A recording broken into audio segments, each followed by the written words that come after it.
Hello everyone, welcome to Selenium. Today's topic is window handles. A window handle is a unique identifier assigned by a browser to each window or tab. Important points are Selenium works using window handles, not URLs or titles. The handle is a string. Each window or tab has a different handle.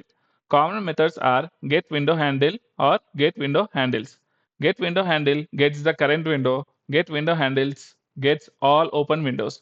To work with multiple windows, store parent window handle, get all window handles, switch to required window using handle, and then switch back to the parent window after performing the actions.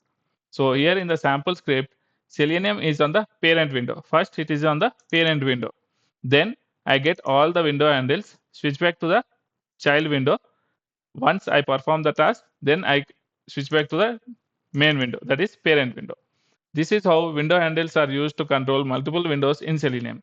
If you see in this example, I am printing the parent window name and also child window name.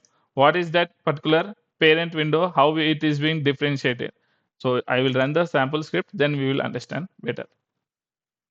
First, it will print this page window handle.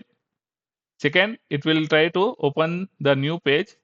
Then it will also print the window handle of that particular page.